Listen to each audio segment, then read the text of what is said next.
ഗോവൻ എയർപോർട്ടിൽ നമ്മൾ സ്ട്രെയിറ്റ് നമ്മുടെ സ്റ്റേയിലേക്ക് വിട്ടു. പോകുന്ന വഴിക്ക് നമ്മൾ റീൽസിലൊക്കെ കാണുന്ന ഒരു ബ്രിഡ്ജില്ലേ, ലൈറ്റൊക്കെ തെളിഞ്ഞാണ്, ആ ബ്രിഡ്ജ് കണ്ടു. അവിടെ ചെന്ന് നമ്മുടെ സ്റ്റേ കണ്ടു കഴിഞ്ഞപ്പോഴത്തേക്കും അടിപൊളി സ്റ്റേ ആണ്. നമുക്ക് കിട്ടിയ അപ്പാർട്ട്മെൻറ്റിൽ 2 റൂമും കിച്ചൺ, ബാൽക്കണി, അറ്റാച്ച്ഡ് ബാത്റൂമൊക്കെ ആയിട്ടായിരുന്നു ഉണ്ടായിരുന്നത്. എല്ലാം ഭയങ്കര ക്ലീനായിട്ടായിരുന്നു അവർ നമുക്ക് തന്നിരുന്നത്.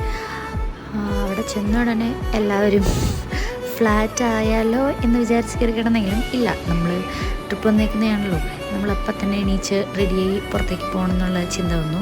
നമ്മൾ പോരുന്ന വഴിക്ക് ഫുഡ് മേടിച്ചിട്ട് വന്നായിരുന്നു. മോർണിംഗ് ബ്രേക്ക്ഫാസ്റ്റ് കഴിക്കാത്തതുകൊണ്ട് ബ്രേക്ക്ഫാസ്റ്റ് നമ്മൾ മേടിച്ചിട്ട് വന്നു. അത് ഗോവയിലെ സ്പെഷ്യലല്ല, ഗോവയിലെ ഫേമസ് ഫുഡായ റസോംലെറ്റും പൂരി ആൻഡ് ബണ്ണാണ് നമ്മൾ മേടിച്ചത്. കൊള്ളായിരുന്നു, എനിക്കിഷ്ടപ്പെട്ടു. അത് കഴിഞ്ഞ് നമ്മൾ റെഡിയായി. അന്ന് നമ്മൾ പോയത് വെനസ്ഡേ ആയതുകൊണ്ട് വെനസ്ഡേ മാത്രമേ അവിടെ ഒരു മാർക്കറ്റ് റെഡി ആവാറുണ്ട്, അഞ്ജുന മാർക്കറ്റ്. നമ്മൾ അങ്ങോട്ടേക്കാണ് ഫസ്റ്റ് തന്നെ പോയത്.